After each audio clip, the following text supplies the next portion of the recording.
Start. Good afternoon, all.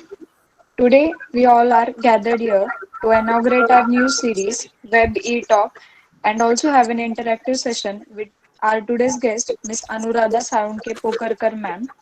Firstly, we will have the glance on the schedule of the session. As a ritual, we will start our program with the national anthem. Then we will proceed with paying homage by offering flowers to portrait of beloved Karmavir Anna, Dr. Babasaheb Ambedkar, and Chhatrapati Shivaji Maharaj. Then the welcome of participants, guests on the behalf of the club will be done by Ms. Rutuja Bagde. Then brief regarding the web e-talk series will be given by Dr. Anand Tapase sir and will inaugurate our series. Then the introduction of the guest will be given by myself and we will proceed with our interactive session then. And at last, we'll have the vote of thanks. Now I request Dr. Anand Tapase sir to play the national anthem and request you all to stand on your own places for the same. जनगण मन अधिनायक जय हे भारत भाग्य विधाता पंजाब सिंध गुजरात मराठा द्राविड़ उत्कल बंगा विंध्य हिमाचल यमुना गंगा उच्चल जलधि तरंगा तव शुभ नामे जागे तव शुभ आशीष मांगे गाहे तव जय गाथा जन गण मंगल दायक जय हे भारत भाग्य विधाता जय हे जय हे जय हे जय जय जय जय हे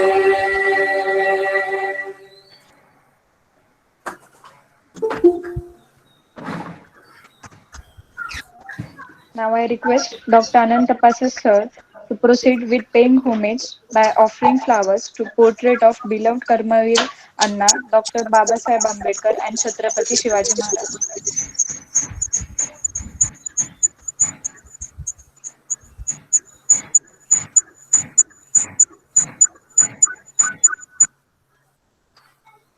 Thank you, sir. Now I would request Ms. Rutuja Bagde to welcome all.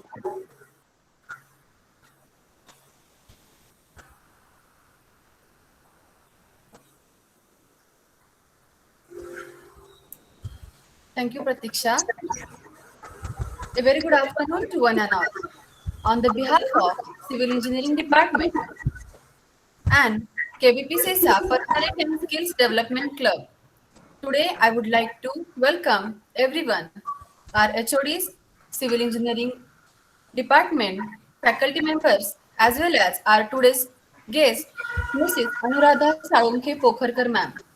As we all are aware, we are gathered here for the inauguration of new KBPN Civil Engineers Katta, as well as to have an interactive session with Anuradha Saunke Pokharkar ma'am.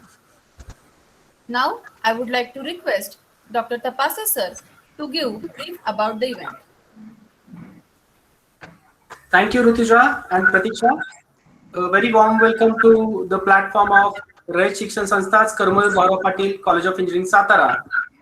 We do have 6 clubs under Civil Engineering Student Association, which is governed under Department of Civil Engineering. Well, this is the KBP SESA Personality and Skill Development Club that has been formulated, and the event that we have planned is a web e-talks series. And today we are initiating our episode number 1 of this series with very distinguished personality, our own Mrs. Anuradha Pokarkar Salunke.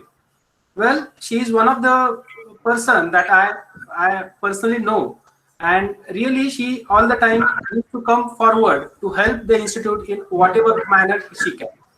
She is not alone. She is with her husband. He is also our own alumni, Mr. Prashant Pokarkar. We do have his session in the next week. It will be in terms of webinar. Today we are here for a couple of events. The first one is, of course, with the kind permission of the chair, we are having chief guest as Anuradha Pokarkar ma'am for the inauguration of Me KBPN Civil Engineers Katta. मित्र हो, ही कल्पना जी आहे, ही कल्पना थोडीशी तुम्हाला broad करून सांगायची मला संधी मिळाली आहे. आपण ऑनलाईन मोड मध्ये गेली 1.5 वर्ष प्रत्येकांना एकमेकांना भेटत आहोत. आपल्या कॉलेजला जवळपास 27 वर्षाची एक अखंड परंपरा आहे. यामध्ये since its inception, since its origin, we do have civil engineering department. त्यामध्ये 37 वर्षांमध्ये जवळपास 33 सिव्हिल इंजिनिअरिंगच्या बॅचेस बाहेर पडलेल्या आहेत. आणि सांगायला झालं तर अतिशय गर्वाची गोष्ट आहे ही आपल्या डिपार्टमेंटसाठी की असे अनुराधा पोकरकर सारखे असे रत्न आपल्या कॉलेजपासून मधून बाहेर पडलेले. तर मित्र हो, आता जे काही इपिटॉम कन्सल्टन्सी सर्व्हिसेस ही जी काही कन्सल्टन्सी सर्व्हिसेस आहेत त्याच्या डायरेक्टर म्हणून आपल्या पोकरकर मॅम करतात, काम पाहतात. प्रशांत पोकरकर त्यांचे जे मिस्टर आहेत ते सुद्धा आपलेच अल्युमिनी आहेत. दोघांनी अतिशय सुंदर पद्धतीने इपिटॉम कन्सल्टन्सी सर्व्हिसेस जी काय आहे याची स्थापना केलेली आहे आणि अतिशय उत्तुंग भरारी त्यांनी आता पण घेतली. आणि याच्या पुढेही आपल्या त्यांच्या वाटचालीस केबीपीच्या किंवा रयतच्या परिवाराच्या नक्कीच शुभेच्छा राहतील. मित्र हो, मी केबीपीएन हे जे काही आम्ही प्लॅटफॉर्म सर्वांसाठी उपस्थित केलेलं आहे तर त्याच्यामध्ये अशा ज्या काही सक्सेस स्टोरीज आहेत ज्या आपण आपल्या तुमच्या सर्वांच्या समोर मला आणायच्या आहेत, त्या म्हणजे फर्स्ट इयर पासून शेवटच्या वर्षाच्या मुलांसाठी ही स्पेसिफिकली सिरीज आम्ही चालू केलेली आहे. त्यातच अनुराधा पोकरकर मॅम सारख्या ज्या काही सक्सेस स्टोरीज आहेत त्यांनी त्यांचे जे काही आतापर्यंतची वाटचाल आहे ती तुमच्या बरोबर शेअर करावी. त्यामध्ये एक डिस्कशन अपेक्षित आहे आम्हाला, त्यांच्याकडून एक हेल्दी डिस्कशन अपेक्षित आहे की मुलांना त्यांनी आज अखेर म्हणजे केबीपी कॉलेजमध्ये असताना त्याच्यानंतर त्यांनी एमटेक सीओपी सारख्या ठिकाणून केलं किंवा त्यानंतर त्यांची जी काही वाटचाल आहे ती आपण थोड्या वेळातच ऐकू. तर हे सर्व गोष्टी त्यांनी मुलांशी एक चर्चा करावी यासाठी आपण हे प्लॅटफॉर्म उपस्थित केलेलं आहे. तर क्षणाचाही विलंब मला करायचा नाही, पण ह्यामध्ये महत्वाची गोष्ट अशी की आपण हे एपिसोड 1 पासून एपिसोड 50 असं ही सिरीज 1 आपण करत आहोत. त्याच्यानंतर नेक्स्ट इयर आपलं लगेचच म्हणजे ऑगस्टच्या फर्स्ट वीक मध्ये आपण नेक्स्ट इयर चालू होतोय आपलं.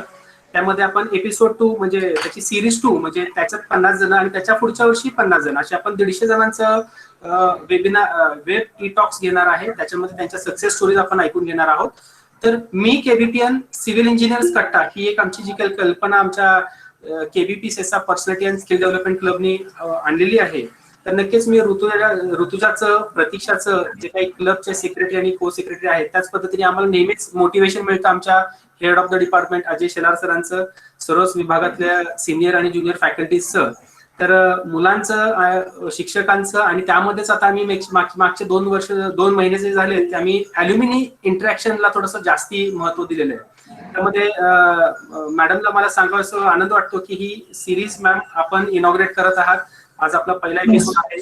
तर मी ऋतुजाला सांगेन की याचं इनॉग्रेशनची प्रोसेस करावी. Please Rutuja, Pratiksha, please go ahead.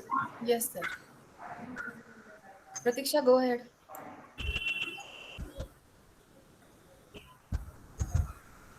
I request you all to join my hands to inaugurate our web e-talk series.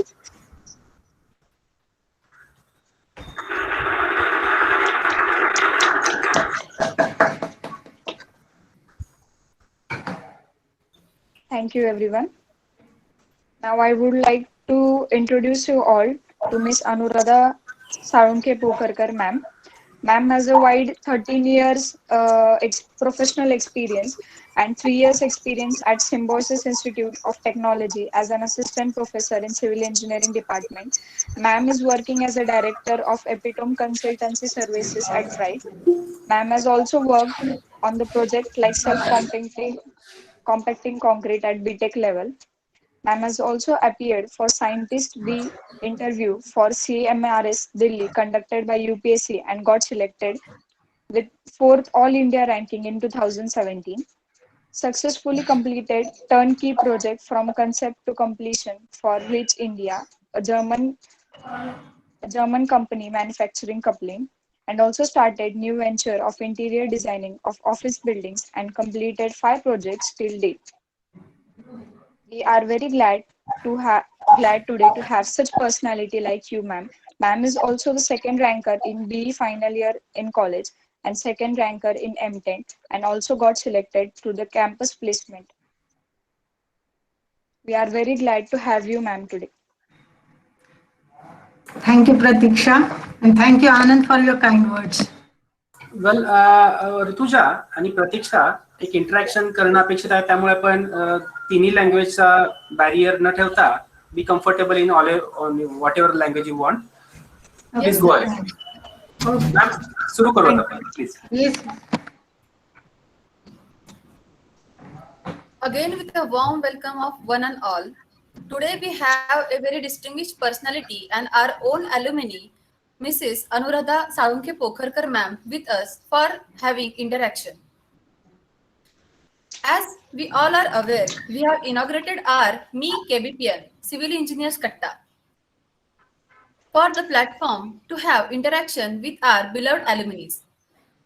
Ma'am, with your kind permission, I would like to start the interaction. Yes, sure. Sir, I request you to play the video before the interaction.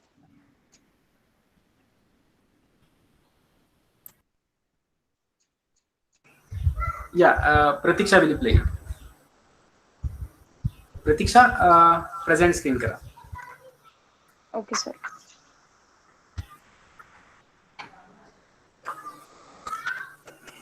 Ma'am एक question answer round असणार आहे. Okay. त्यामध्ये काही आमच्या मुलांनी काही प्रश्न काढले छोटे थोडेसे, तर ते तुमच्याशी अच्छा. इंटरॅक्शन करतील. त्यामध्ये शेवटी काही फॅकल्टीज पण जॉईन जे त्यांच्या त्यांच्या कन्व्हिनियन्सनी जॉईन झालेले आहेत. जगदाळे मॅम आहे तिथे, कारंडे मॅम दिसत आहेत, अजून बाकीचे मंडळी जॉईन होत आहेत. Yes, we'll have interactive session. म्हणजे Yes, yes. गप्पाच मारायच्या आहेत तर मग त्या हो. two-way conversation अपेक्षितच आहे. Yes yes. Pratiksha, is it possible? Yes, sir. I'm presenting the screen. Present the screen. एक छोटीशी मॅम सर्वांनी त्या मुलींनी तुमच्यासाठी एक मेमोरियल व्हिडिओ तयार केलाय. अरे बापरे.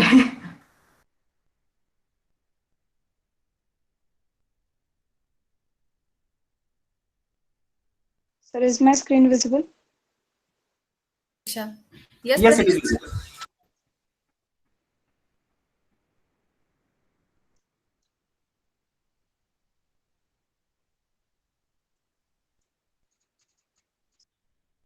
Some reason it is not playing. Do send me on my WhatsApp. Sure, sir. By the time you can start the initiation, please. Stop your sharing screen. Fine.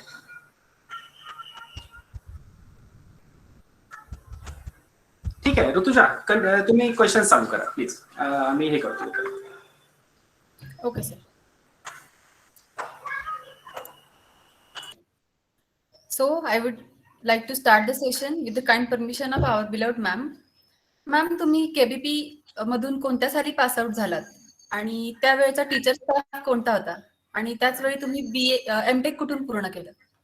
Okay. मी 2005 साली pass out झाले KBP मधून. And then I prepared for GATE examination in 2006, and I joined immediately. 2006 I joined for MTech in College of Engineering Pune in geotechnical engineering. I passed out in 2008, and at BTech level BE मध्ये असताना मला professor होते Jagannath sir, इनके Patil sir, Bonde sir, Mahadar sir, Shelar sir, Kadam sir होते, Nimbalkar sir होते, Sangar madam होत्या. Tapase sir मला junior होते त्यामुळे ते शिकवायला नव्हते. Okay, so these were the names of faculties I was having in my BE level. Okay, ma'am. Then, ma'am, which academic project? एक मिनिट ऋतुजा, एक minute please.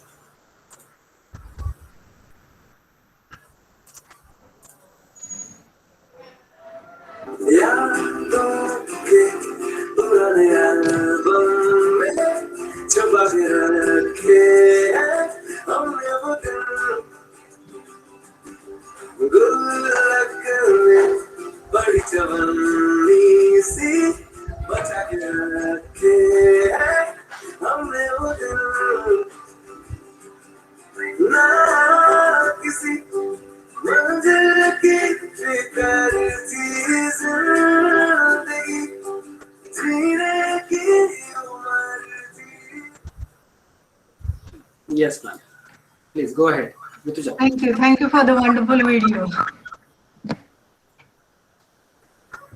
Yes, Then Rituja. we will move further. Which Yes. academic projects you have done in the BTech as well as in the MTech, and who was there as your project teacher in the BE? For B, I did self-compacting concrete as my B level project, and my project guide was respected Jagannath sir. And you want me to go in detail of that project? Yes, ma'am, sure. That would be the guideline for us. Okay, fine. See, self-compacting concrete, the idea behind the project is when you are having congested reinforcement, sometimes you encounter complicated reinforcements where you can't penetrate your needle vibrator into the concrete. It would not go inside, deep inside the concrete, and it would not compact the concrete. So idea behind self-compacting concrete is the concrete should get poured easily, and it would get leveled and compacted by its own weight. That is the idea behind self-compacting concrete. And unlikely our regular concrete, we are measuring the workability property, right? For any concrete, we are testing its workability. So for this particular concrete, you would not get that slump cone test or something because it's a flowable concrete, right? So how to measure its workability? So it's feeling ability, resistance to segregation, likewise, and those properties you could check with U-box test and V-funnel test. There are various apparatus to conduct the workability test of this concrete. And at my BE level project, we actually manufactured those instruments with the help of manufacturing agencies in the MIDC area. We actually manufactured those V-funnel and U-box test apparatus and everything. Then we got the admixtures which are required to make that flowable concrete. Then we got from Fosroc or some agency, we got those admixtures. Then we prepared that concrete in our lab, tested it. Then again, we manufactured different shapes out of that, like what you say, planters we have manufactured. Then manhole covers we have manufactured. Those things actually we did and presented in our project work. So it was our team was huge, and we have got divided all the work right from concrete mix design, then arrangement of admixtures, arrangement of all those manufacturing agencies and materials, everything we done it together, and it was a wonderful project guided by Jagannath sir. Of course, all the technicalities, whatever fundamental these things, those were cleared by Jagannath sir, and it was wonderful project. And you want me to go more detail? Or? Which one you have did in MTech? Not record, ma'am, in much details. Okay. In MTech, see, my specialization was in geotechnical engineering. So in that particular thing, for my second year, I took the project in liquefaction phenomenon. You people, if you have done with your geotechnical engineering part 2, you must be aware of liquefaction. It is, I would brief you what is liquefaction. It is the phenomenon occurred, usually it occurred in partially saturated sandy soil when earthquake waves, or you may say shear waves, are coming because of earthquake. The soil, sandy soil especially, will lose its shear strength and it will start behaving as a liquid. You mean, I mean, particles of the sand, actually they are floating on the water, and this phenomenon is called as liquefaction. So I attempted to correlate this phenomenon, means I wanted to find out liquefaction potential of some areas by using standard penetration test data and shear wave velocity data. So I have correlated both the things, and I have found out one correlation in between so that I could find out which area is prone to liquefaction. That was my MTech dissertation. अच्छा अच्छा. Then ma'am, तुम्ही certified courses केलेले आहेत, जसे की AutoCAD, StatPro. मग बरोबर. ते सर्टिफाईड कोर्सेस किती इम्पॉर्टंट आहेत आणि आता आम्ही जे आहोत आमच्यासाठी असे कोणते कोर्सेस आहेत जे आम्ही करणं गरजेचं आहे? गरजेचं आहे. आता Right. खूप छान प्रश्न विचारला. आता तुम्ही बिईंग स्टुडंट एक गोष्ट लक्षात घेणं फार गरजेचं आहे की सर्टिफाईड कोर्सेस म्हणजे मी काही सॉफ्टवेअर शिकलेले आहे.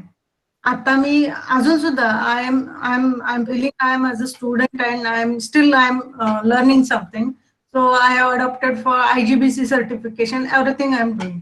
सो बिईंग स्टुडंट तुम्हाला असं वाटतं की मी आता ऑटोकॅड शिकलंय, स्टॅड येते मला जॉब मिळाला पाहिजे. तर हे जमलिंग करून घेऊ नका की मला सर्टिफिकेट मिळालं आणि हे. तर I would say these softwares are just a tool. हा फरक लक्षात घ्या की सॉफ्टवेअर जे असतं एक टूल असतं, पण पहिलं काय तर तुम्हाला थेअरी माहित पाहिजे. You get clear with your fundamentals first. म्हणजे तुम्हाला जर तुमच्या बेसिक गोष्टी क्लिअर असतील तर software is not a big issue to learn. होतं काय, what I could observe within this my professional experience, जेव्हा तुम्ही फ्रेशर्स येता तर तुमच्याकडे एक सर्टिफिकेट असतं, स्टॅडचं असतं, अजून काही MSP असेल, काही असेल. What you are under impression that you are well conversant with the software, so you could do anything. No, it's not like that. तुम्हाला कुठली व्हॅल्यू कुठे टाकायची हे माहित असणं खूप गरजेचं असतं.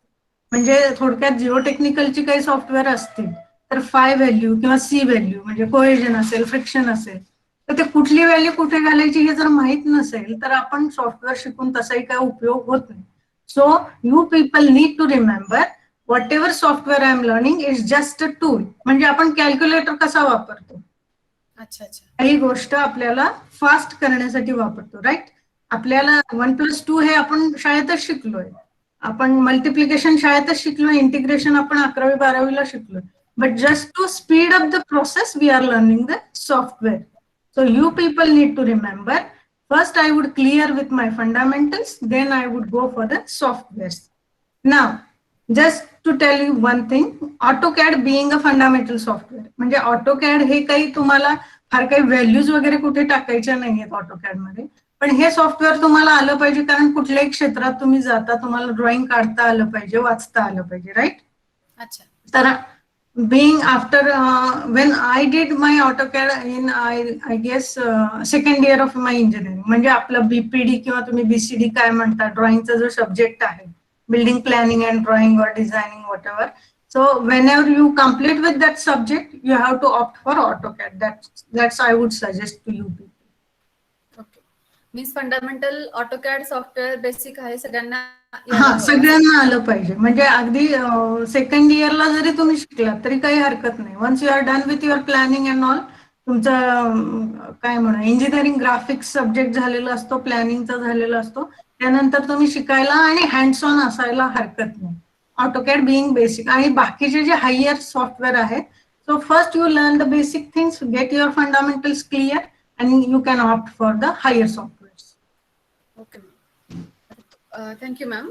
तुमच्या professional achievements like appearing for an interview conducted by UPSC, your key process and your interior designing career, yes, त्याबद्दल आम्हाला काय सांगता?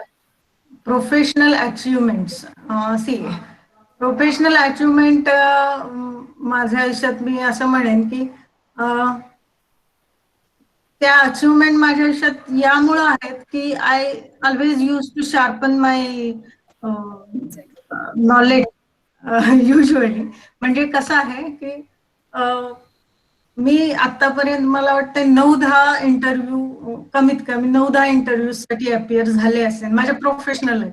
म्हणजे before joining epitome I have appeared for the interview and कुठल्याच इंटरव्ह्यू मध्ये म्हणजे मला अपयश आलेलं नाही. I was successful in every interview, I have got selected in every interview.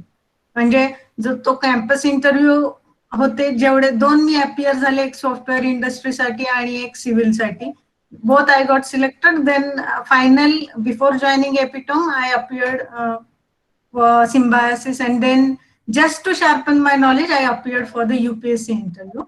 And you would be surprised की म्हणजे आता I would start from the beginning why I appeared for UPSC that CSMRS interview. असं झालं की मी interview का द्यायचे तर मला वाटायचं की माझं नॉलेज आत्ताची जी इंडस्ट्रियल रिक्वायरमेंट आहे त्यात मी कुठे शिफ्ट म्हणजे कुठे बसते यांच्या क्रायटेरियाज मध्ये वगैरे. तर माझ्या हातात खूप चांगले जॉब्स होते म्हणजे मी रिलायन्स इन्फ्रास्ट्रक्चर मध्ये असिस्टंट मॅनेजर होते.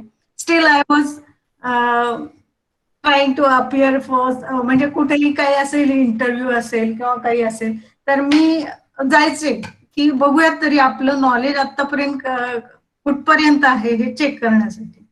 तर समहाऊ देन माय पॅरेंट्स म्हणजे तुमच्या सगळ्यांच्या पॅरेंट्स सारखे माझे पॅरेंट्स माझ्याकडून अपेक्षा होती की I should be a government officer. But in somewhere in my mind I was not convinced with that field. म्हणजे मला काही गव्हर्नमेंट ऑफिसर वगैरे व्हायची इच्छा नव्हती. आणि ठीक आहे चला म्हणजे तरी पण मग मी प्रायव्हेट मध्ये बऱ्यापैकी एक्सेल झाले. आणि once I was reading times and times मध्ये CSMRS central soil and mineral research स्टेशनची एक ऍडव्हर्टिजमेंट होती. And the criteria was the candidate has to be geotechnical specialized geotechnical engineer, and after graduation post graduation he should have 7 years of experience असं criteria होतं. So I thought की let's do it, बघूयात तरी आपण कुठल्या लेवलला आहोत. तर मग मी फॉर्म भरून टाकला ते CSMRS चा. and I have forgotten. After 2 months, I got the interview letter from that UPSC this thing officials. You need to appear for the interview. म्हणजे हे अगदी IAS ऑफिसर सारखं नव्हतं की प्रिलिम द्या मग मेन्स द्या आणि मग तुमचा interview. They were having criteria of geotechnical engineering background and directly I have to appear for the interview. तर मग तुम्हाला जस्ट फील देण्यासाठी सांगते की UPSCचं जे काही एन्व्हायरमेंट असतं once in a life everybody should I think experience that. कारण तिथं खूप असं कॉन्फिडेन्शियालिटी असते. म्हणजे तुमच्या सोबत आलेल्या कुणालाही आत UPSC भवनमध्ये एंट्री नसते. तुम्ही एकट्यानेच आत जायचं तुमचे डॉक्युमेंट्स घेऊन. ते तुमच्या 5-5 जणांचा ग्रुप करतात, तुम्हाला एका खोलीत नेतात. तुमचे ओरिजिनल्स पण डॉक्युमेंट सगळे घेतात तुमच्याकडून. प्रत्येक तुमचं काही जे असेल अकॅडमिक असेल प्रोफेशनल असेल they will get your collect all your documents. They will take away your documents for verification. आणि इंटरव्ह्यूला जाताना तुम्ही पेन सुद्धा घेऊन जायचं नसतं. तुमचे हात सुद्धा चेक केले जातात. तुमच्या गळ्यात काय घातलंय ते चेक केलं जातं. पेन नाही न्यायचा. स्पेक्स चेक करतात तुमचे, तुम्ही काय त्यात लपवलंय का, तुमच्याकडे काही डिजिटल गॅजेट आहे का. आणि आपल्याला कळत सुद्धा नाही आपण कितव्या मजल्यावर चाललोय. इतकी कॉन्फिडेन्शियलिटी तिथे असते. आणि माझ्या बाबतीत सांगायचं तर when I appeared for the panel interview I entered in to the hall. आणि पॅनल मध्ये मला हे नंतर कळलं म्हणजे की IAS ऑफिसर्स जे इंटरव्ह्यू घेतात त्यातले एक पॅनल मेंबर होते, एक प्रोफेसर होते IIT दिल्लीचे, एक प्रोफेसर होते IIT खडगपूरचे. So there were 3 panel members for my interview. आणि फर्स्ट दे वर लाईक IAS ऑफिसर ज्या होत्या त्यांनी माझा कॉन्फिडन्स आणि GK हे सगळं चेक केलं. करंट अफेअर्स बद्दल मला काय माहिती आहे, of course related to civil engineering. And then other 2 panelist जे होते त्यांनी एकाने पूर्ण कॉन्क्रीट टेक्नॉलॉजीवरती माझा इंटरव्ह्यू घेतला आणि दुसऱ्याने पूर्ण geotechnical. They rubbed me like anything. I was there for 1 hour almost. Then झाला interview. It was good experience. म्हणजे माझा मोबाईल फोन पण सील करून त्यांनी लॉकरमध्ये टाकला होता. तर मिळायला मला नंतर 1 तास लागला. तर हे इतकी कॉन्फिडेन्शियालिटी असते त्या इंटरव्ह्यूज मध्ये. And then I was just casual. मी काय फार हे नव्हते. And then we roamed around. My husband and me had gone to our friend's home. Qutub Minar बघूया हे ते करून मग आलो. And then I have started my regular working in the office and all those things. And then after 2-3 months, I got the letter from UPSC Bhavan that I got selected with 4th rank all over India. That was the story behind UPSC. And of course, that was not IAS interview, but still I got the feel की कसं असतं ते, किती strict असतं आणि किती thorough you have to be in your fundamentals. That I got enjoyed. That was something extraordinary. Well, अनुराधाला सांगू असं वाटतं, आपल्या नंतर शेवटी क्वेश्चन हे डिस्कशन राऊंड आहेच, पण जगन्नाथ सर जॉईन झालेले आहेत, शेलार सर आहेत, that's great. Vijay Kadam sir आहेत, कारंडे मॅडम आहेत, महाडार सर आहेत, परत जगदाळे मॅडम आहेत, आमच्या स्वाती जगदाळे मॅडम, परत नवीन जॉईन झालेल्या साने मॅडम आहेत. त्या सर्वजण इथं तुमच्या बरोबर इंटरॅक्शन साठी आहेत. ग्रेट. माय प्लेजर सर. नंतर थँक्स फॉर आपण कॉलिंग. म्हणजे तुम्ही सांगितल्याप्रमाणे सर्व तुमच्या क्लास आम्ही एक छान घेतोय, तुमच्याकडून एक सक्सेस स्टोरी ऐकतोय, तर आपण शेवटी त्याच्यावरती डिस्कशन आहेच. तर मुलांचे काही क्वेश्चन संपू द्या. Yes yes yes yes sir, you can go ahead. Yes ma'am. तुमच्या ज्या अकॅडमिक्स अचिव्हमेंट्स आहेत, जसं की एमटेक बीटेक मध्ये सेकंड रँकरने तुम्ही पास आउट झालात, त्याबरोबर तुमच्या एक्स्ट्रा करिक्युलर ऍक्टिव्हिटीज मध्ये कोणत्या कोणत्या ऍक्टिव्हिटीज मध्ये तुमचं पार्टिसिपेशन असायचं आणि त्या कितपत महत्वाच्या असतात? स्पीकिंग, म्हणजे मी सेकंड रँकरच होते कारण माझा हजबंड फर्स्ट होता. ठीक आहे, but still extracurricular, you want me to say, I was not that keen about extracurricular activities in the college. म्हणजे मला काही कुठं तबला वाजवता येत नव्हता किंवा गिटार पण येत नव्हती किंवा डान्स वगैरे. I was not that keen in my extra curricular. Yes, but I would like to tell I was keen about co curricular activities. Do you know the difference between extra curricular and co curricular? Extra curricular म्हणजे तुमचं जे काही hobbies आणि हे ते dancing वगैरे, music वगैरे ते. को करिक्युलर म्हणजे तुमच्या अभ्यासाला पूरक अशा गोष्टी जर का तुम्ही काही करत असाल तर त्याला को करिक्युलर ऍक्टिव्हिटीज म्हणतात. So since I was not interested in other this thing, I was like मग चला सेकंड इयर झालंय माझं तर मी ऑटोकॅड शिकून घेतलं.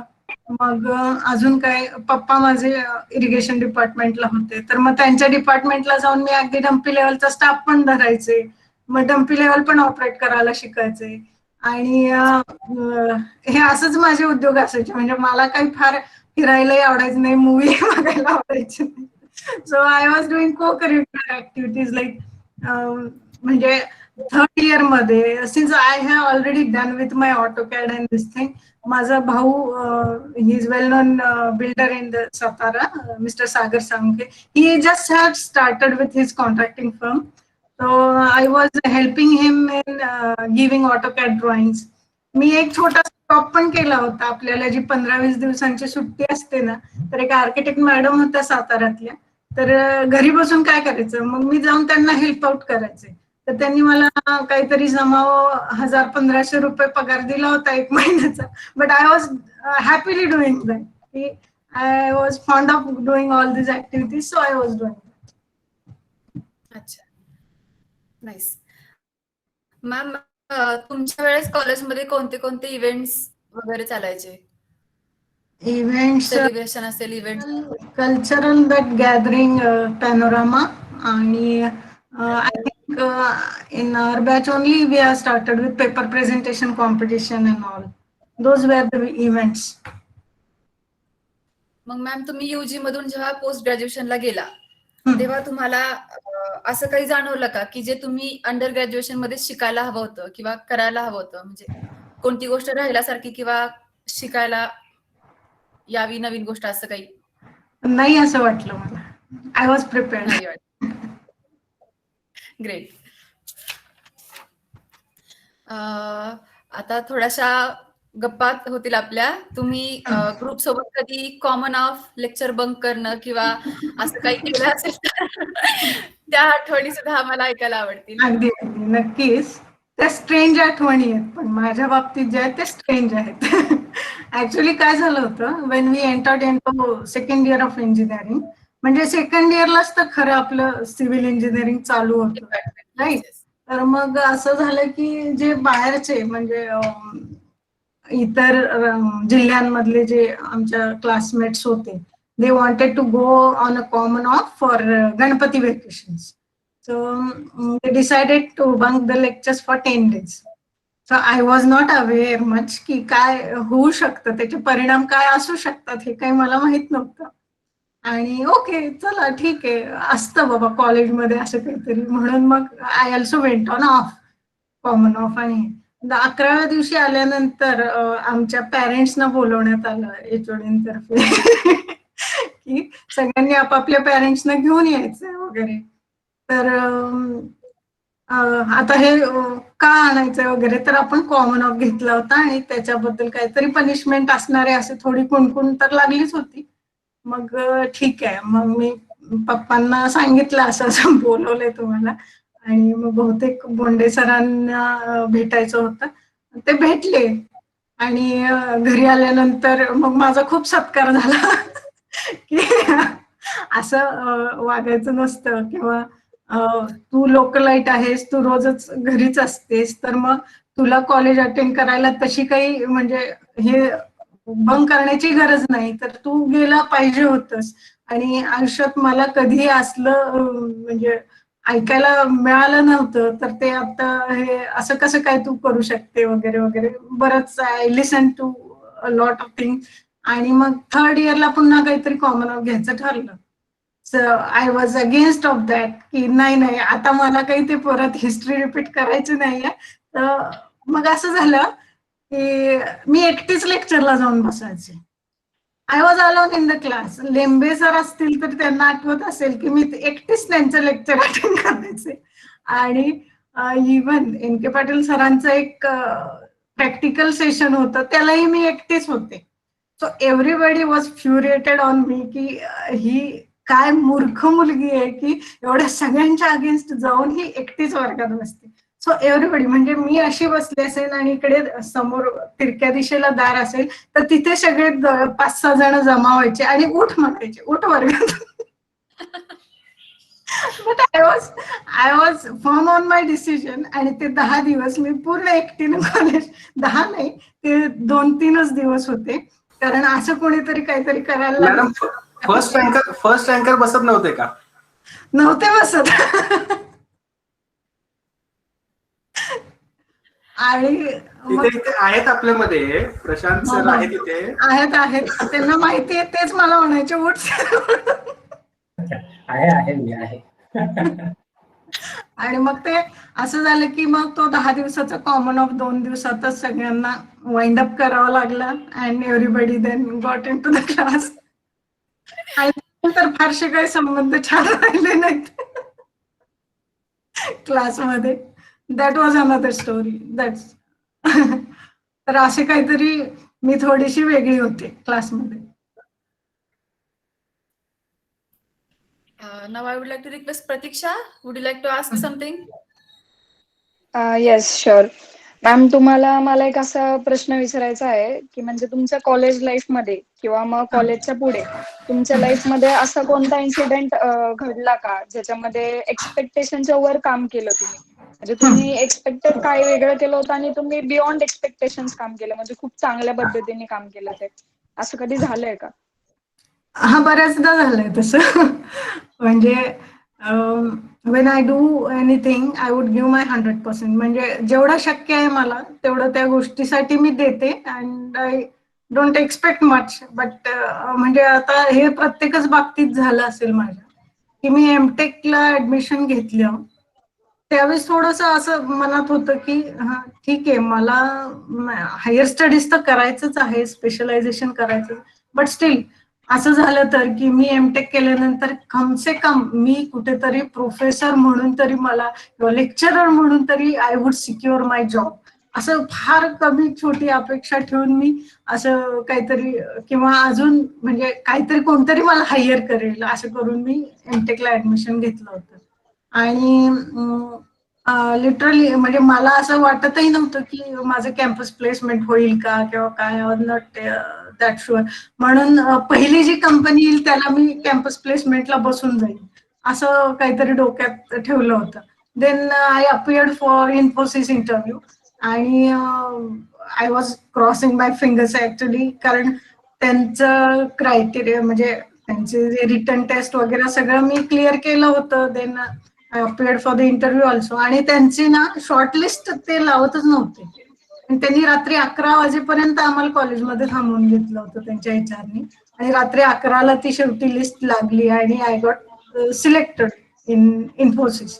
देन माझ्या मनात यायला लागलं, अरे मी 6 वर्ष सिव्हिल इंजिनिअरिंग केलं आणि मी आता सॉफ्टवेअर मध्ये कसं शिफ्ट होऊ. तर ठीक आहे, मी नाही जाणार, इन्फोसिसची प्लेसमेंट मी घेणार नाही.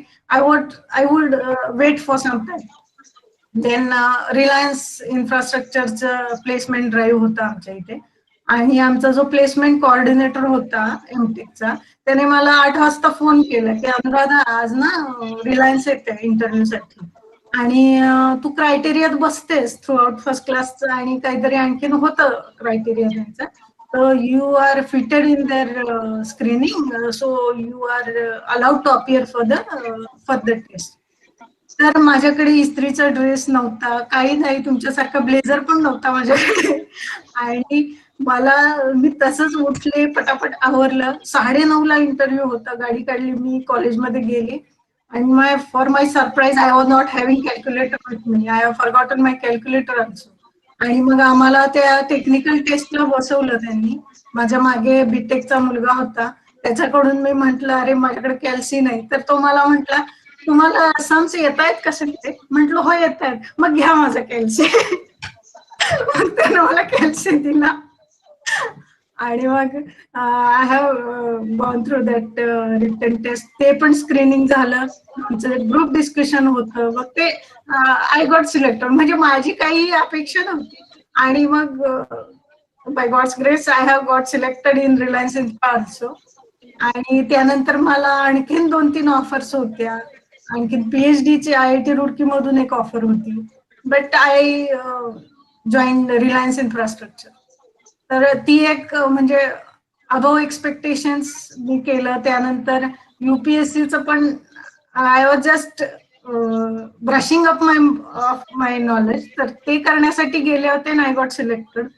देन राईक इंडिया म्हणून आताच मी एक प्रोजेक्ट केलं. तर त्यात आर्किटेक्चरल वगैरे अगदी त्यांच्या पेन्सिल पर्यंत सिलेक्शन, इतका तो मोठा स्कोप होता. टर्नकी प्रोजेक्ट होता तो. आणि being German company, German fond of only 3 colours. म्हणजे त्या जर्मन लोकांना 3 कलर जास्त आवडतात. एक ब्लू असतो त्यांचा, त्यानंतर ग्रे आणि व्हाईट. तर त्यांनी मला 3 कलर दिले होते. त्यांचे इंडस्ट्रियल शेड मध्येही ते 3च वापरायचे, ऑफिससाठी 3च कलर वापरायचे आणि इंटेरियर साठी 3च कलर वापरायचे. तर त्या शेड्स मध्ये, फक्त 3 शेड्स मध्ये अगदी त्यांच्या पेन्सिल पासून, टेबलवरच्या पेन्सिल पासून सगळं डिटेलिंग केलं होतं. And that was above my expectations. And that was very much appreciated by German counterpart also and American counterpart also. So that was above expected. आणि below expectation was my last year. थोडं सगळ्यांसाठीच ते अवघड होतं मागचं वर्ष, तसं ते माझ्यासाठी अवघड होतं. I had gone through some medical issues also before covid of course. आणि त्यानंतर मग कोविड सुरू झालं आणि मग हे थोडंसं डिफिकल्ट गेलं. तर that was below my expectation. म्हणजे त्या मागच्या वर्षात मी इतकं काही अचीव नाही करू शकले. That's it. अच्छा. आणि मॅम तुमचे असे आवडते छंद किंवा हॉबीज, आणि तुम्हाला काय वाटतं की हे छंद जपणे कितपत इम्पॉर्टंट आहे लाईफ मध्ये? Yes, it is of course important. आता कसं होतं की छंद मला तसं कुकिंग पण आवडतं, रिडिंग आवडतं. तर मी रविवारी काढते वेळ त्याच्यासाठी, कुकिंग असेल काहीतरी वेगळं हे करण्यासाठी. आणि रिडिंग असेल तर आपण प्रायोरिटीज ठरवल्या असतील आपल्या आयुष्यातल्या, तर आपण प्रत्येक गोष्टीसाठी वेळ काढूच शकतो असं मला वाटतं. इट इज म्हणजे असं कोणी म्हटलं की मी खूप बिझी असते आणि मला वेळ नसतो माझ्या हॉबीजसाठी, that is wrong. Actually you may not have prioritized your work, that's why you are saying like this, but I do have priorities and I would take some time out for my reading hobbies. Yes, that is म्हणजे छंद जपला पाहिजे आणि mood जपला- fresh राहतो आणि healthy and happy life राहतो. Madam, Exactly. तुमच्या ह्या छंदामध्ये प्रशांत सर काय मदत करतात का? कुठल्या छंदामध्ये? रिडिंग? कुकिंगच्या? कुकिंगच्या छंदामध्ये yes sure. He would taste the food and he would give me the feedback. That's important. And he always gives me positive feedback. That is also creditable. Rutuja, you can proceed. Ma'am Lembe sir सुद्धा join झालेत आता. Jagannath sir Great. आहेत. आता आपले question answer मुलांचे संपले की आपण थोडं गप्पा मारूया. Yes, sure.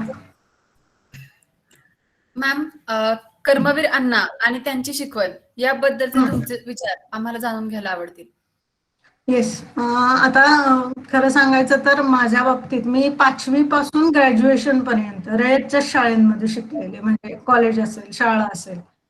तर मला म्हणजे सिम्बॉलाइज, आपण जे रयत शिक्षण संस्थेचं सिम्बॉल आहे वटवृक्ष, Banana tree, yes. म्हणजे समर्पक आहे असं मी म्हणेन ना, की त्याची जी मुळं असतात, कुठले वटवृक्ष आपण बघा कंपाऊंड वॉलच्या शेजारी वगैरे लावत नाही का, तर त्याची मुळं खूप खोलवर जातात, आपल्या फाउंडेशन पर्यंत जातात ती, आणि ते रूट्स खूप मजबूत असतात, राईट.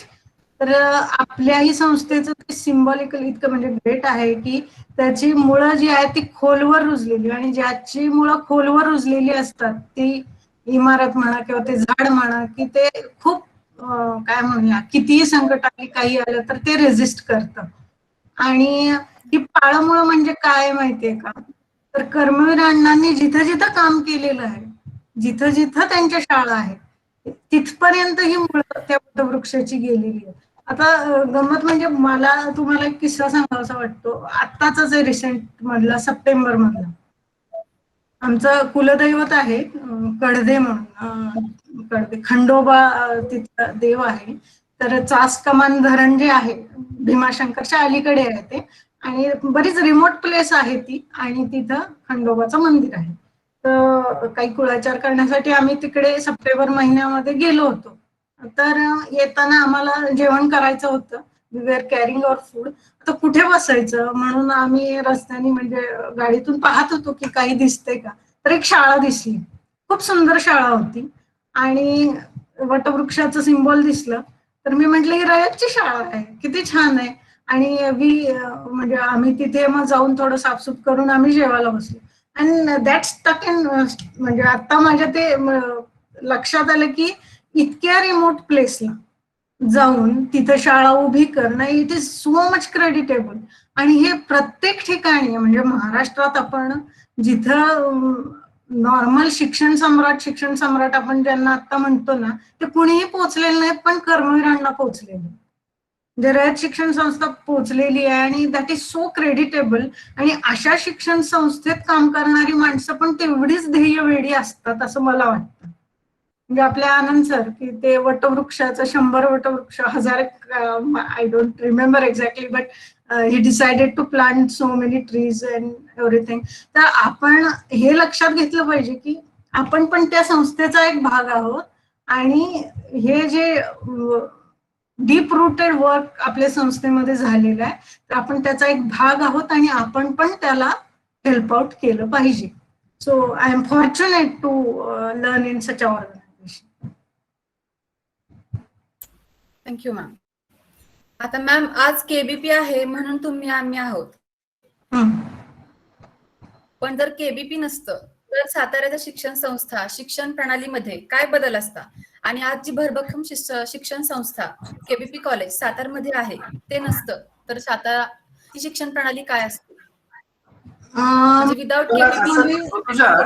तुम्हाला असं म्हणायचं आहे का की 50 वर्षामध्ये जे काही वाटचाल शिक्षण क्षेत्रामध्ये आहे, जर काही ह्या केसमध्ये डीजी वायसी किंवा कल्याणी शाळा वगैरे नसती तर काय असतं, असं म्हणायचं का तुम्हाला? येस सर, म्हणजे विदाउट रयत किंवा विदाउट केबीपी साताऱ्यामध्ये शिक्षण संस्था तुम्ही इमॅजिन करू शकता का असं? अच्छा, without Rayat Shikshan Sanstha, it would have been difficult for everybody. म्हणजे जे काही कोणी खेड्यापाड्यातून थोडेफार इंजिनियर्स असतील, डॉक्टर्स असतील, अदर प्रोफेशनल्स असतील, त्यांना खूप अवघड गेलं असतं इथपर्यंत पोहोचणं. म्हणजे आपल्यातले भरपूर जण फॉरेनला आहेत. तर माझ्या शाळेमध्ये म्हणजे अण्णासाहेब कल्याणीमध्ये होते, तर त्यातलेही काही विद्यार्थी आपलं जे हॉस्टेल आहे कमवा आणि शिका योजनेचं, तर काही सिनियर्स होते आमच्या शाळेमध्ये किंवा कोण, तर ते तिथे राहून शिकायचे. ते कुठेतरी त्यांचं घर खेड्यात असायचं, तिथून येणं रोज शक्य नाही, मग ते तिथे राहायचे. स्वावलंबी शिक्षण हेच आमचे ते आहे ना, कमवा आणि शिका योजना, तर ते तिथे राहायचे आणि तिथून ते शिकत होते. जर ते तिथं नसतं तर या मुलांना कधीच ही अपॉर्च्युनिटी मिळाली नसती की शहरात येऊन चांगल्या शाळेमध्ये शिकावं किंवा चांगल्या कॉलेजमध्ये जावं. आणि एवढे सगळे इंजिनियर्स आता 38 वर्ष झाली कॉलेजला, तर मग हजारो लाखो लोक, लाखोपेक्षा जास्ती लोक बेनिफिट झाले त्यातून. आणि हे नसतंच रादर, म्हणजे मग आपल्याला असं वाट बघत बसावं लागलं असतं, कोणीतरी येऊन आपला उद्धार करेल आणि असं काहीतरी असतं ते. But we have got everything readymade. Madam, याच्याशीच इनलाईन एक क्वेश्चन मला असं वाटतं विचारावं तुम्हाला, म्हणजे मी स्वतः याचं उत्तर बऱ्याचदा सर्वांना देतो, पण तुमच्याकडून ऐकायला मला आवडेल की मॅम, आपल्या आधीची पिढी, म्हणजे तुम्ही जसं म्हणलाय की तुमचे वडील इंजिनियर आहेत आणि त्या अनुषंगाने तुम्ही आता पुढे एक पाऊल पुढे गेलेला, तर जर का ही शिक्षण संस्था नसती जसं तुम्ही म्हणताय, तर तुम्हाला असं वाटतं का की एवढी मोठी पोच आपल्याला करता आली असती? काही जी काही दुसरी फळी जी काय आता आपली चालू आहे ती वडीलधारी सोडून? It would have been difficult. नसतं शक्य, कारण बऱ्याचदा मुलींना पॅरेंट्स रिलक्टंट असतात की दुसरीकडे कुठेतरी हॉस्टेलला ठेवूयात, आणि मग तिला हे करण्यासाठी थोडस रिलक्टन्सी अजूनही जाणवते, म्हणजे की घरीच राहून शिकली तर बरं होईल वगैरे. तर तसं पण आहे की त्यामुळं मुली ज्या आता इंजिनियर्स होत आहेत वगैरे, ते बहुतांश म्हणजे मुलींना हे खूप इझी झालं की इंजिनियर होणं किंवा काय.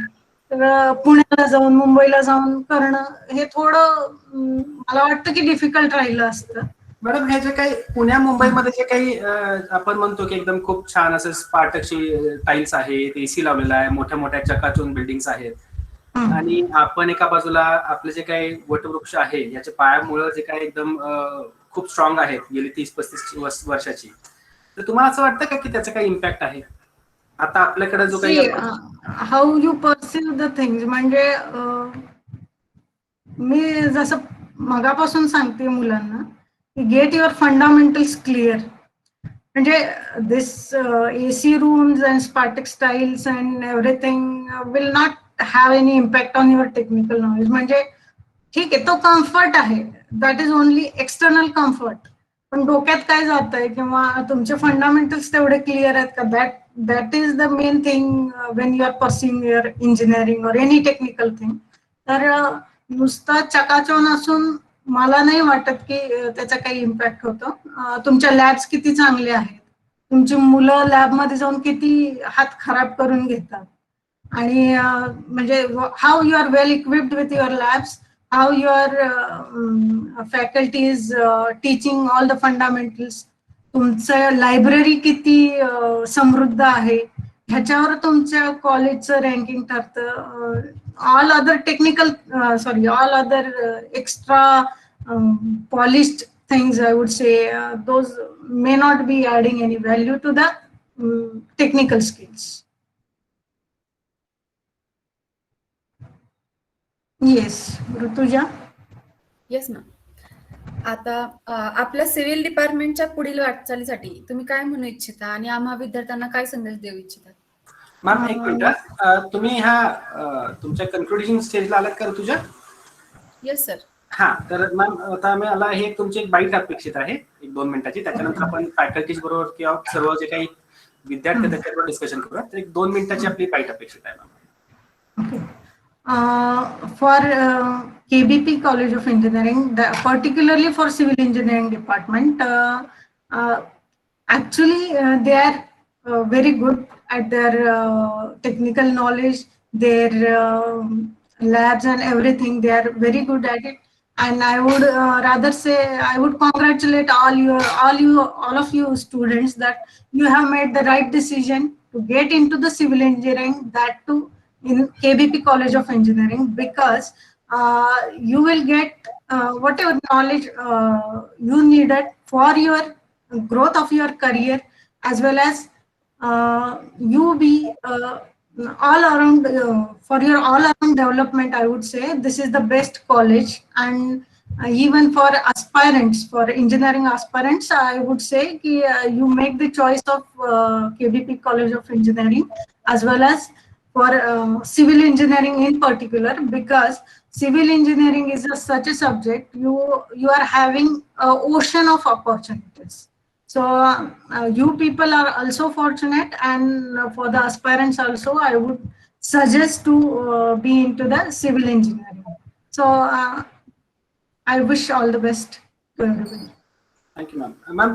मुलींचा पर्स्पेक्टिव्ह सिव्हिलकडे बघण्याचा वेगळा असतो, आणि आता तुमच्यासारखी एक सक्सेस स्टोरी 15 वर्षापूर्वी माझ्या माहितीप्रमाणे तुम्ही पास आउट झाला. त्या 15 वर्षामध्ये तुम्ही एक लेडीज म्हणून सिव्हिल इंजिनिअरिंग मध्ये अशा डिफिकल्टीज जाणवल्या का, की ज्या इंजिनिअरिंगला ऍडमिशन घेताना मुलींना वाटतात? म्हणजे मला तरी तसं काही जाणवलं नाही. म्हणजे in what sense you are asking? Ma'am थोडस अँबिग्युटी मुलींच्या मध्ये मनामध्ये असते की म्हणजे ओके, म्हणजे when it comes to mechanical or civil hardcore subjects, you mean to say, right? Hardcore subject म्हणजे आता being engineer तुम्हाला जे काही थोडंफार करावं लागतं, काही फार काही तुम्हाला रोजच फावडं घेऊन तुम्हाला कॉन्क्रीट कालवायला कोणीच सांगत नाही ना. आणि why don't you make yourself physically fit, की तुम्ही कुठेही अडॉप्ट करू शकाल. म्हणजे मला तरी मुलींना हेच सांगावं वाटतं की काहीतरी I am not a masculine or I am feminine, हे मुद्दा सगळीकडेच कुठेही आपण उपस्थित करायची गरज नाही असं मला वाटतं. की म्हणजे मी मुलगी आहे तर मग मी कॉन्क्रीट टेक्नॉलॉजीच्या प्रॅक्टिकलला मुलांनीच केलं पाहिजे, मी नाही ते मोल्ड भरणार. आणि काहीतरी असं जे काय आपण किंवा फील्ड पेनिट्रेशन टेस्ट असतील काय असतील तर मी नाही ते प्रोब लावणार, काय असलं करून काही कोणी ग्रो होत नसतं. आणि तसं काही मला तरी जाणवलं नाही की तसे काही बॅरियर्स मुलींच्या बाबतीत असले पाहिजे. कारण साईटवर ज्यावेळेस आपण जातो तिथे लेबर्स असतात, ते प्रेग्नेंट वुमन सुद्धा डोक्यावरती 7-7, 8-8 विटा घेऊन काम करत असतात. And every time if you say ki I want white collar job, I would sit into the consultancy firm, I would only check the drawings, I would only feel the values in the software. That doesn't work. म्हणजे मी पण इंटेरियरची कामं घेते, आता नवीन venture सुरू केलं तर मी स्वतः जाऊन उभी राहते साईटवरती. म्हणजे रात्री 12 वाजतील, ऑफकोर्स समबडी वुड कंपनी मी, पण टाइमलाईन्स असतात प्रोजेक्टच्या. So you have to be mentally and physically so stout and fit that you can fit into the any situation. म्हणजे तुम्ही सगळीकडे तसं फिट राहिलं पाहिजे. आता तसं तर मग माझी फर्स्ट पोस्टिंग म्हणजे रिलायन्स इन्फ्रा ज्यावेळेस मी जॉईन करायचं डिसिजन घेतलं, my first posting was in Noida. तर नोएडामध्ये किंवा दिल्लीमध्ये पाठवायला पॅरेंट्स नेहमीच रिलक्टंट असतात की कशाला एवढं. माझे पॅरेंट्स होते reluctant, but I could convince them. मी एमटेक केलंय, एवढं सगळं करून मी इथपर्यंत आलेली आहे. So I want to get in to my hardcore job. तर तुमच्याकडे कन्व्हिन्सिंग ॲबिलिटी पाहिजे, तुम्ही मेंटली स्ट्रॉंग पाहिजे, तुम्ही फिजिकली स्ट्रॉंग पाहिजे. Being feminine should not be the barrier to do any hardcore engineering this thing. मला तरी असं वाटतं की नाही असलं पाहिजे. मॅम तुमचं जे काही आता वर्किंग आहे, तुमचे जे काही प्रोजेक्ट्स आले त्याबद्दल मागच्या 4-5 वर्षामध्ये आपले जे काही प्रोजेक्ट्स आहेत त्याबद्दल थोडंसं सांगताल का मला? आमचे प्रोजेक्ट्स आता actually I have joined in 2014. म्हणजे प्रशांतनी बिझनेस 2012 मध्ये सुरू केलं. 2011 मध्ये he was working with Tata and then he started with structural design and project management consultancy. सुरुवातीला आम्ही जे काही इंडस्ट्रियल शेड्सचे स्ट्रक्चरल डिझाईन वगैरे सुरू केले होते. Then after that we started with project management consultancy also. म्हणजे पूर्णच आपण सुपरविजन वगैरे घ्यायचं. आणि आता ह्या गेल्या 3-4 वर्षात आम्ही टर्नकी प्रोजेक्ट्स घेतो. म्हणजे राईट फ्रॉम लँड ॲक्विजिशन, म्हणजे तुमचं लायझनिंग वर्क जे असतं, आणि त्यानंतर architectural, structural, project management, interior, हे पूर्णच वर्क आपण घेतो. आणि फक्त काहींचं ऑफिस नसतं त्या केसमध्ये मग पूर्ण जे काही त्यांचं इंडस्ट्रियल शेड असतं तर त्याचं पूर्ण स्ट्रक्चरल डिझाईन, आरसीसी डिझाईन आणि ते उभं करून देणं. त्यानंतर MEPचा स्कोप असतो, मेकॅनिकल इलेक्ट्रिकल पायपिंग सिस्टम्स असतात. तर आमची अजून एक सिस्टम कन्सर्न आहे. तर ते लोक तो पण पूर्ण स्कोप घेतात. तर मग एक ऑलराऊंड आम्ही एक कन्सल्टन्सी सोल्युशन ऑफर करतो इंडस्ट्रियल क्लायंट्सना. We are particularly in industrial area, की जिथं मोस्ट ऑफ द टाइम आमचे ऑटोमोबाईल सेक्टर मधले, पुन्हा केमिकल सेक्टर मधले क्लायंट्स आहेत. So we give allround solutions to them. Okay. Rutuja, Pratiksha, do you have any questions? Please. Further moving toward this staff which have attended the meeting, I would like to request one and all to on their cameras that we can have the snap. For a couple of minutes, I would like to request one and all. Yes. सगळ्यांनी camera on करायचा. 1-2 मिनिटांमध्ये एक छोटासा छान सुंदर एक photo आपण एक मेमोरी चेरिश करण्यासाठी घेतोय. ऑफकोर्स हे शक्य नाहीये की आपण कॉलेजमध्ये आता सध्या अनुराधा मॅमला बोलवायचं. नक्कीच पुढच्या 6 महिन्यानंतर ते येतीलच. I insist every staff member and the teachers to turn on their videos. Yes. Mahesh पण जॉईन झाला माझ्या मते. महेश गाडवे पण इथं जॉईन झाला आहे दुबईवरून डायरेक्ट. महेश. हो सर, मी आहे जॉईन. नाईस. ओके. स्नॅप घेताय ऋतुजा? प्रतीक्षा please.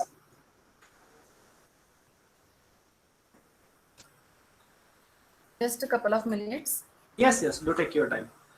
So Jagannath sir, please, you are supposed to start the interaction. Thank you. Good evening, everybody. Am I audible? Yes, sir. Good evening. Good evening, sir. I'm very happy to see you after a long time. Me too, sir. Yeah, that's good. See you. I was following your lecture. Okay. Yes, sir. And I could know so many things which I was not knowing when you were a student.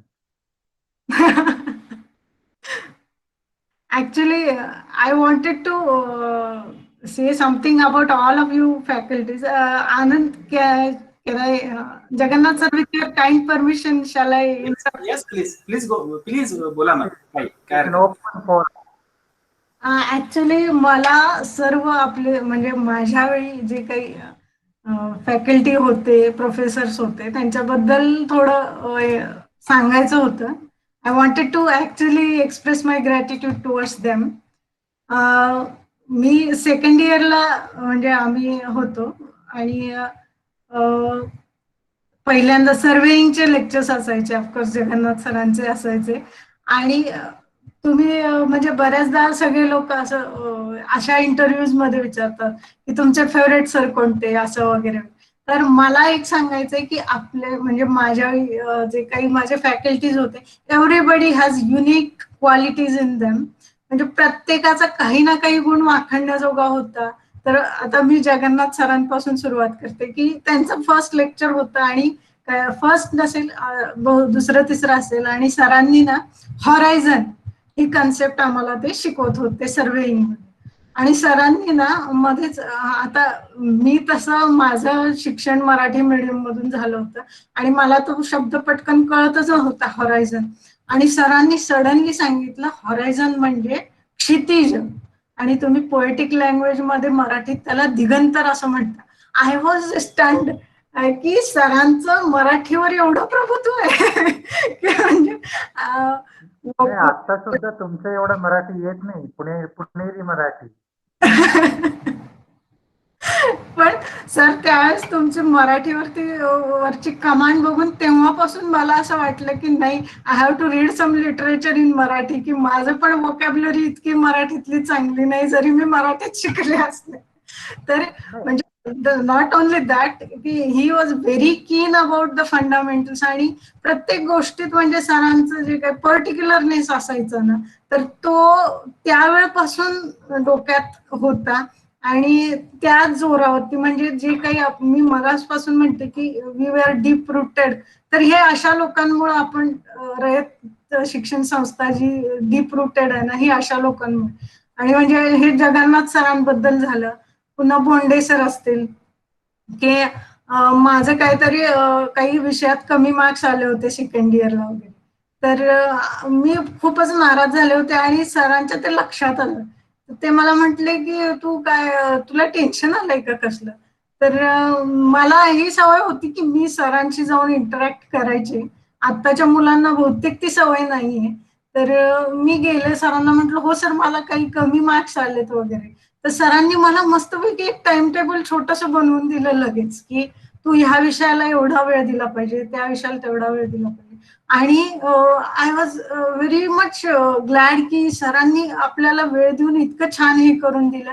आणि बोंडे सरांची आणखीन एक quality म्हणजे विषय सोपा करून सांगायचं. म्हणजे कन्स्ट्रक्शन मॅनेजमेंट आमचं सब्जेक्ट एक सर घेत होते, तर त्यावेळेचे ते सीपीएम पट गेम थेरी वगैरे त्या कन्सेप्ट अजूनही माझ्या डोक्यात आहे. कारण ते इतक्या म्हणजे सरांचं जे काय म्हणूया आपण स्किल होतं सिम्प्लिस्टिक करून सांगायचं. तर हे स्किल मी ज्यावेळी फॅकल्टी झाले सिम्बायोसिसला असेल, तर मला पण इतकं छान वाटायचं की हा I should tell like this, की मुलांना असं सांगितलं तर कळेल. So I really admire that quality. शिवाय एन के पाटील सर असतील तर त्यांचं विषयात डीप इतकं जाणं म्हणजे गॅन्ट्री गर्डर अमुक पद्धतीने एकदा डिझाईन करून झालीये, पण मग त्याला प्लेट्स लावून मग त्याचं तो सीजी शिफ्ट हे ते करून मग तू आणखीन प्रकारे करू शकतेस का. म्हणजे he would give multiple options. म्हणजे आपलं ते फंडामेंटल इतकं सुंदर व्हायचं, क्लिअर व्हायचं. किंवा अर्थक्वेक इंजिनिअरिंग मधले त्यांचं जे ते इगर टू टेल एव्हरीथिंग, म्हणजे प्रत्येक गोष्टीतलं ते आम्हाला इतकं सांगायचं, सगळ्या गोष्टी ते लेक्चर मध्ये कव्हर करायचे की मलाही असं वाटायचं म्हणजे when I use to be faculty की नाही एवढा अभ्यास म्हणजे किती अभ्यास ह्याच्या मागे करावा लागतो. ज्यावेळेस तुम्ही 1 तासाचं लेक्चर देता आणि तुम्हाला एवढ्या सगळ्या कन्सेप्ट आणि जेव्हा मुलं त्या गोष्टीला नवीन असतात त्यावेळेस किती अभ्यास करायला लागतो. So I was realising those things की आपल्या फॅकल्टीनी किती काम केलंय ह्याच्यावरती.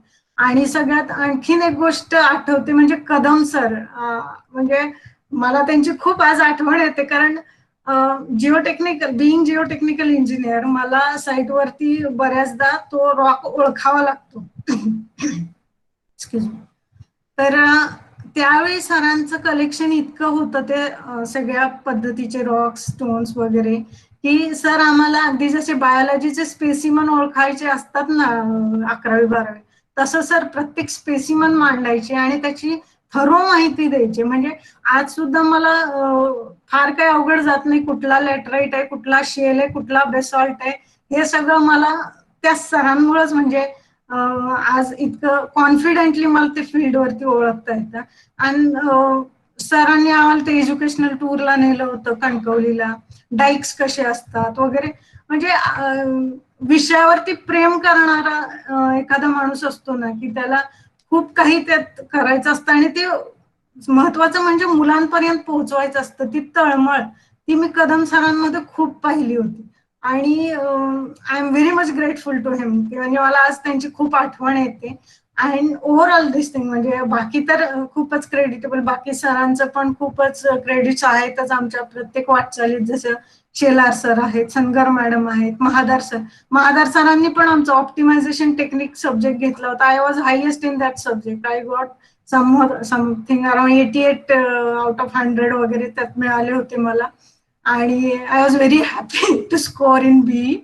तर म्हणजे सगळेच आमचे फॅकल्टी मेंबर्स इतके फंडामेंटली स्ट्रॉंग आहेत. आणि बिईंग ह्युमन म्हणजे हे झालं सगळं टेक्निकल आणि शिकवण्याबद्दल, पण तुम्ही अपार्ट फ्रॉम दिस थिंग त्यांना जाऊन ज्यावेळेस भेटता त्यावेळेस यू फील वॉर्म की नाही संबडी, की कोणीतरी आपलं असं. म्हणजे जगन्नाथ सरांना मी मागच्या वर्षी पहिल्यांदा एवढ्या वर्षांनी फोन केला आणि मला खूप ते होमली फिलिंग वाटलं त्यांच्याशी बोलताना.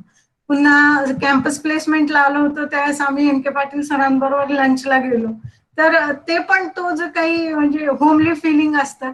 तर every faculty is like that. Even Anand being म्हणजे आता तुमचे आता जे प्रोफेसर आहेत तपासे सर, तर ते पण कधी बोलताना ते होमली फिलिंग असतं किंवा बिलॉंगिंगनेस आय वुड से की खूप छान असतो. अँड सगळे हे जे फॅकल्टीज आहेत, you people are so fortunate, आणि मी म्हणेन की you have made a right choice to be here. म्हणजे सगळे म्हणतात पुण्यातली कॉलेज, पुण्यातलं हे छान ते छान, ते छान छानपणापेक्षा तुम्ही किती तुमचं टेक्निकली साऊंड आहात आणि तुम्ही प्रॅक्टिकली काय काय केलंय, आणि हे खूप महत्वाचं आहे. नुसतं फॅसिनेशन म्हणून चकाचौंध मध्ये येऊन पुण्यात पडण्यात मला नाही पॉइंट वाटत. तुमचे जे हे फॅकल्टीज म्हणजे आता जरी रिटायर झाले असतील आणि आता जे आहेत, make use of them, make use of them. I would request you would get benefited. Ma'am, मगाशी तुम्ही लेंबे सरांचा एक किस्सा सांगितला. लेंबे सर आता हो. जॉईन झाले. परत संगर मॅडम इथे आहेत, म्हणजे ते कारंडे मॅडम आम्ही त्यांना आता बोलतो. तुम्ही आपण त्यावेळेस संगर मॅडम म्हणायचो. हो हो. इथे आहे, तर त्यांच्याबद्दल आपल्याला तो मगाचा किस्सा लेंबे सरांचा आणि कारंडे मॅडम आपल्याला कुठले विषय शिकवायचे त्याबद्दल आपण जरा. लिंबे सर आम्हाला ट्रान्सपोर्टेशन इंजिनिअरिंग शिकवायचे. मॅडम, तो मगाचा किस्सा प्लीज परत एकदा सांगा. हो हो. हायवे इंजिनिअरिंग सर शिकवत होते, आणि that time people had taken common off for 2-3 days, आणि त्यांच्या लेक्चरला मी एकमेव म्हणजे एकटीच बसले होते. सरांना आठवतंय की नाही मला नाही माहिती, पण मला चांगलं आठवतंय की मी एकटीच बसले होते आणि everybody was mad at me. तर मे बी सरांना आठवत असेल. आणि कारंडे मॅडम आम्हाला एन्व्हायरमेंटल इंजिनिअरिंग शिकवायच्या, आणि she was very nice at her subject. आम्हीच थोडं मिस्चिव्हस होतो की आम्ही काहीतरी असं पळूनच जायचं, कुठे काहीतरी लपूनच बसायचं, पण मॅडमला माहिती असायचं आम्ही कुठे लपलोय. आणि बट प्लॅनिंग त्यांनी खूप आमचं छान करून घेतलं होतं. बीपीडी सब्जेक्ट पण त्या शिकवायच्या, आणि त्यांच्यामुळं म्हणजे खूप छान आम्ही प्लॅनिंगचं सब्जेक्ट आम्ही त्यांच्यामुळे खूप छान शिकले. Great great. Lembe sir, thank you Anuradha. Yes madam. खूप दिवसांनी भेटतोय आपण, जवळपास 15 वर्षांनी. ऐकून खूप छान वाटलं. आणि मग थोडस असं विचारायचंय की आता 15 वर्षापूर्वी आपण जो स्ट्रगल केला आपल्या करिअरसाठी, म्हणजे करिअर करण्यासाठी, तर आताची जी जनरेशन आहे यांच्या पुढचे चॅलेंजेस खूप वेगळे आहेत. तर आत्ताच्या जनरेशनला काही गायडन्स देऊ शकते का करिअरसाठी? नाही त्यांनी काय केलं की त्यांना आयुष्यामध्ये सक्सेसफुल होतील, अशा यांनी मला विचारायचंय. Yes yes sure madam. आत्ताच्या जनरेशनसाठी ना त्यांना बाकी काय नाही, आळसच झटकायचं आहे सगळ्यात महत्त्वाची गोष्ट. कारण आमच्या वेळी कसं होतं मॅडम की आम्ही स्वतः म्हणजे तुमच्याशी इंटरॅक्टिव्ह थोडं तरी असायचं, किंवा प्रॅक्टिकल्स वगैरे ते करणं हे असायचं. तर आताच्या मुलांचा थोडंसं मला लॅगिंग काय वाटतं की आम्हाला सगळं येतं हा ॲटिट्यूड. थोडं असं असतं की I would Google it and I would get it. तर गुगलवर सगळंच मिळतं असं नाही. म्हणजे आम्हाला काय पाहिजे असेल तर परीक्षेच्या आदल्या दिवशी आम्ही गुगल सर्च करू, कुठल्या तरी स्लाइड शेअरवरच्या स्लाइड डाउनलोड करू आणि विल प्रोसीड. तर दिस इज नॉट अ फॅक्ट की तुम्ही वर्षभर जे काही थोडं थोडं करताना that would accumulate and that would give you the results. असं नाही की आदल्या दिवशी अभ्यास केला की सगळं छान होतं. तर पहिली गोष्ट तर थोडा आळस झटका, improve your physical strength and mental strength. ते पण आजकालच्या मुलांना जास्त महत्वाचं आहे असं मला वाटतं. कारण असा एक्सपिरियन्स आहे की इथं जॉईन होतात मुलं, काही साईटवर जॉईन होतात, आणि यांचा प्रॉब्लेम काय असतो, एका तासात मग चेक करायला लागते उन्हात, किंवा माऊस धरून मॅडम माझा हात दुखायला लागलाय, मला एवढं काम करायची सवय नाही. तर मग you have to improve your physical strength.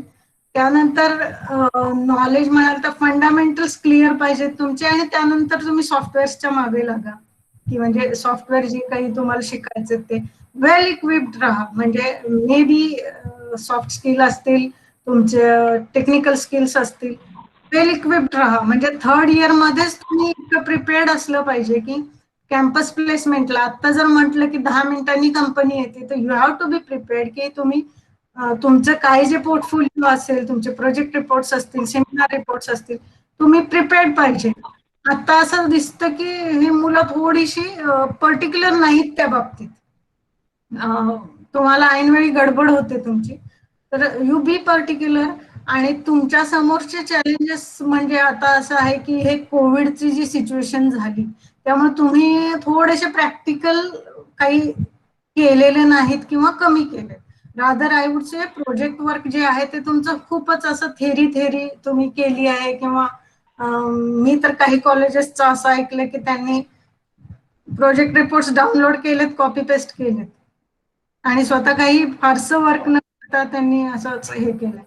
तर तुम्ही कीन राहा स्वतःच्या बाबतीत, इंट्रोस्पेक्ट करा तुम्ही की म्हणजे आता हे चॅलेंज आहे तर आहे कोविडचं की आपल्याला प्रोजेक्ट वर्क, पण मग तुम्ही सरांचे बरेचसे टूल्स अवेलेबल आहेत, तुम्ही सरांशी इंटरॅक्ट व्हा, तुम्ही असं काहीतरी करा project work I would say की ते एक्स्ट्राऑर्डिनरी असेल, करू शकता तुम्ही. जरी थेरी असेल तरी बरेचसे सब्जेक्ट असे आहेत की तुम्ही त्यात तुमचं काहीतरी इनपुट देऊ शकता.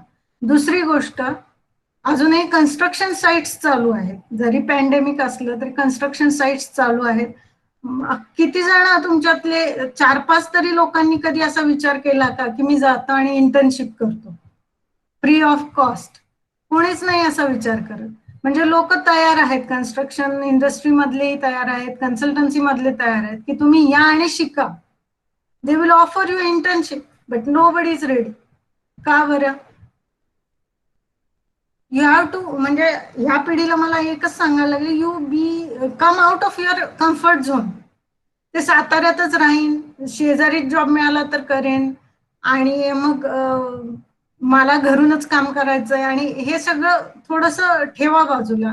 कम out of your comfort zone, then only you could do something. म्हणजे नाही काय तुम्हाला, तुम्ही IITतले प्रोफेसर्सना तुम्ही ईमेल जरी केलं दुसऱ्या दिवशी रिप्लाय येतो त्यांचा. म्हणजे तुमचे तर सर आहेतच एनी टाइम, पण तुम्हाला काहीतरी फारच मोठं काहीतरी अचीव करायचंय तर तुम्ही करा ना काहीतरी. Unless you do, you can't achieve. So come out of your comfort zone, do your hardship and get the success. म्हणजे जॉब्स आहेत, जसं मॅडम म्हटलं यांच्या समोर चॅलेंज आता हे पॅन्डेमिकचं झालं होतं, पण जॉब्स नाहीत अशी गोष्टच नाही. जॉब्स खूप आहेत, रादर मिळत नाहीत लोक. तुम्ही तुमच्या 4 वर्षाच्या इंजिनिअरिंग मध्ये, सिव्हिल मध्ये प्रत्येक सेमिस्टरला 5 किंवा 6 असे सब्जेक्ट म्हणून 40 सब्जेक्ट शिकता. ते 40 सब्जेक्ट मध्ये प्रत्येक सब्जेक्टला तुम्हाला 2-3 ऑप्शन्स असतात की त्या सब्जेक्ट मध्ये कन्सल्टन्सी करू शकता तुम्ही, त्याच्यात काही गव्हर्नमेंट जॉब मध्ये काहीतरी अपॉर्च्युनिटी. आता माझा सब्जेक्ट होता सॉइल जिओ टेक्निकल. मला माहितही नव्हतं की central soil and mineral research station असं सेंट्रल गव्हर्नमेंटची संस्था आहे, तुम्हालाही कदाचित माहित नसेल. पण प्रत्येक सब्जेक्ट मध्ये एक गव्हर्नमेंट, एक प्रायव्हेट सेक्टर एजन्सी ही काम करते. म्हणजे अशा 80 ऑपॉर्च्युनिटीज तर तुम्हाला तशाच तयार आहेत. साधं रेन वॉटर हार्वेस्टिंगचं एक आपल्याला प्लांट टाकायचा असतो प्रत्येक इंडस्ट्रीला, माणसं सापडत नाहीत. पायपिंग कन्सल्टंट, प्लंबिंग कन्सल्टंट सापडत नाहीत माणसं. का नाही? तुम्ही एखादा पर्टिक्युलर सब्जेक्ट घ्या, तुमचा ज्याच्यात इंटरेस्ट आहे, घ्या तो सब्जेक्ट, तो थरोली करा, त्याच्यात तुमचं जी जान लगा दो उसमें, करा त्यात स्पेशलायझेशन, सगळं शिका, त्यातलं फील्डवर जाऊन शिका, बना त्यात specialist. You are having ample opportunities. You have to just come out. तुमचा आळस झटका आणि there is ocean of opportunities. Right. Okay. अजून काय शिक्षकांना विचारायचं आहे? मुलांना ही संधी आहे. तुम्हाला सर्वांना कन्क्लुडिंग नोट मध्ये सांगायला मला आनंद वाटतो की आज अखेर मागच्या 4-5 वर्षामध्ये स्वतः प्रशांत सर किंवा अनुराधा मॅम कॅम्पस प्लेसमेंटला आलेल्या आहेत आपल्या इथे. त्याच्या रिक्वायरमेंट्स तुम्ही जर का SYTY मध्ये जाणून घेतल्या तर मे बी त्यांची रिक्वायरमेंट दरवर्षी असते. त्याच्या रिक्वायरमेंटच्या पद्धतीने तुम्ही आता जर का जे काही स्किल सेट्स असतात, जसं मागाशी मॅडमनी सांगितले, तर त्या आपण डेव्हलप करायचा प्रयत्न केला तर तिथं तुम्हाला संधी मिळू शकते. दुसरी गोष्ट, कॉलेजच्या डेव्हलपमेंटमध्ये दोघांचाही नेहमीच वाटा असतो. मागाशी त्यांनी बनियन ट्रीच्या संदर्भात एक उदाहरण दिलं तर त्याच्यामध्ये सर्वात सुरुवातच अनुराधा मॅमनी केली होती. तर आपण बनियन ट्रीचं जे काही शतक हे जे काय झालं होतं, सॅनिटरी इयर साजरं करत होतो, त्यावेळेस आपण बनियन ट्रीज आणि त्याचबरोबर बाकीचेही भरपूर असे 100-100 झाडं आपण आपल्या कॅम्पसच्या अवतीभोवती लावलेली आहेत.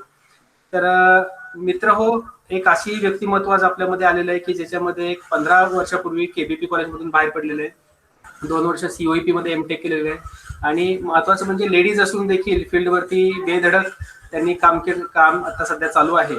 तर क्लबच्या वतीनं कन्क्लुजन करायच्या आधी कुठल्या मुलांना काही अजून एखादा प्रश्न विचारायचा आहे का? Ma'am Lembe sir maybe left झाले, त्यांना काहीतरी विचारत होतं. जगदाळे म्हटलं होत्या त्याही थोड्या लेफ्ट झाल्या. मुलांपैकी कोणाला काही विचारायचंय? ओके, ठीक आहे. प्रतीक्षा, ऋतुजा. तपास सर. येस. मला काही अनुराधा मॅडमना काही विचारायचं नाही, पण त्यांनी आज जी काही इन्फॉर्मेशन दिली, म्हणजे सगळ्यात आधी मला हे सांगायला आवडेल की अनुराधा मॅडम आणि प्रशांत सर म्हणजे त्यांचे मिस्टर, आम्ही तिघही एका शाळेचे क्लासमेट आहोत. आम्ही अण्णासाहेब कल्याणीला होतो, त्याच्यानंतर केबीपीला आम्ही एकत्र आलो. हा ठीक आहे, प्रशांत डिप्लोमा करून आला, पण त्यांचं नुसतं केबीपी मध्ये सोशल वर्क चाललंय असं नाही, तर त्यांचं आमचे जे काही स्कूलचा ग्रुप आहे त्याच्यावर सुद्धा ती दोघं फार सुंदररित्या ऍक्टिव्हेट आहेत आणि तिथंही बऱ्याच ऍक्टिव्हिटी किंवा बऱ्याचशा गोष्टी ते सोशल माइंडनं करतात. त्यांचा तो एक दोघांचाही पैलू आहे. आणि मॅडम आज तुम्ही मुलांना त्यात मी मुलींसाठी तुम्ही जे काय आज होती की तुम्ही कम्फर्ट झोन सोडून काम करणं, तुम्ही काय म्हणतो आपण एखादी गोष्ट तुमच्या आपण त्याला तुम्हाला शब्द कॉन्फिडेंटली तुम्ही त्याला फेस करणं कसं करायचं आणि तुमच्यात तुम्ही केलेल्या गोष्टी त्यांच्यासमोर आज मांडल्या, खरंच खूप सुंदर होत्या आणि आमची मुलं त्यातून नक्कीच एक चांगला बोध घेतील अशी आशा आहे. थँक्यू. खूप सुंदर मॅडम आणि प्रशांत सर दोघांनाही बिंग ह्युमन ह्या जे काही आहे, तुम्ही ही तुमची कारकिर्दी सुरू ठेवा, लोकांबरोबर काम करा. रयत परिवारातर्फे मी तुम्हाला नेहमीच रयत परिवार तुमच्या पाठीशी आहे आणि सर्व रयत परिवार केबीपी इंजिनिअरिंग कॉलेज आणि स्पेसिफिकली डिपार्टमेंट ऑफ सिव्हिल इंजिनिअरिंगच्या वतीने मी तुम्हाला शुभेच्छा देतो. Rutuja, please conclude the session.